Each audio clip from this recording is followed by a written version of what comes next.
Hey guys, Mr. Kearney here with lesson 17 of grammar, which is subject complements and object complements. It's going to get a little bit tricky here.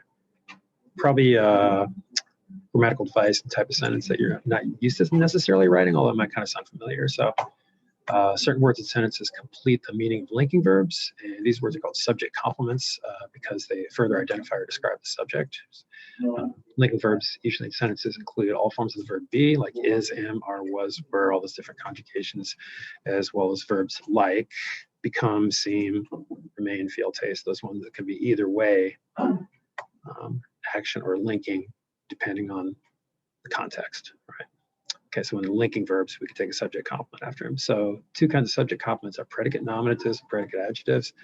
Predicate nominative, just think of nominative as meaning noun, and when you have a noun, it could also be a pronoun that follows a linking verb and identifies or renames that subject. So we have something like Harold is our quarterback, right? We have Harold, subject, linking verb is, and then we have this word here that kind of finishes off the meaning of that and refers back to the subject.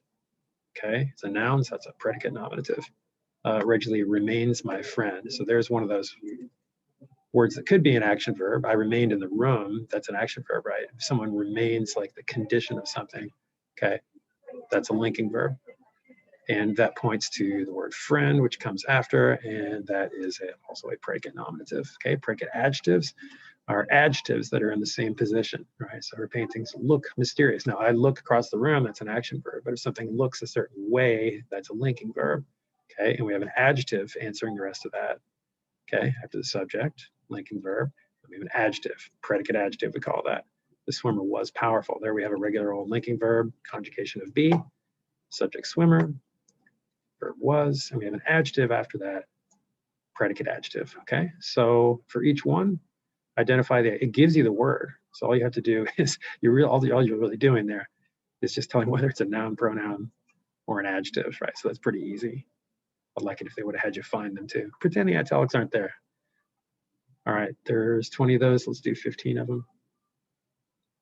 And then we have object complements. So these are the ones that are tricky. So these are words that identify or describe a direct object in a sentence. So the direct object, remember, answers what or whom. Okay. And then these answer the question what after a direct object in order to complete the meaning of that direct object. Okay.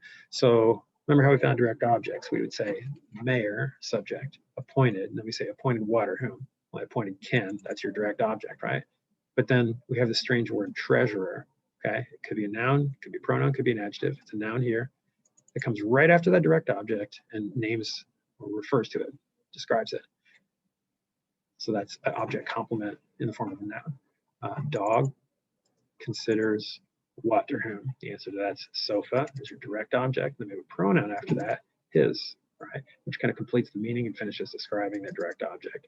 So his, object complement. Finally, residents think the new structure ugly. Right? You probably wouldn't write it that way, but that's a nice sophisticated way of writing a sentence. It's very concise. Residents, subject, think. What do they think? They think about the structure, direct object, and the ugly is an adjective that comes after it and stands by itself. It doesn't refer to something else after it, right? It points back to the structure. So that's also an object complement. Okay, so exercise 2, draw one line under the direct object to show that you found that. Answers what or whom about the verb. And then 2 lines under the object complement. Example, I, verb find, and then find what? Well, I find elections, right? Or you could say school elections if you consider that a compound noun.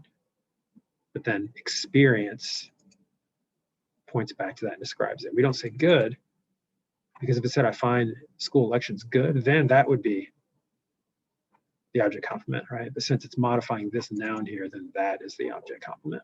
Let's do one more together. Club, verb, chose what or whom? Gail, that's your direct object, one underline. And then obviously chairperson, the noun describes or names that direct object, and that is the double underline object complement. Okay, and also do 15 of those since these are kind of tricky. So 15 and 15. Do one day early this week. Normally it wouldn't be due till Thursday night. I'm going to give it to you now and finish it for Wednesday night because we have Friday off and Monday off. All right, get to it.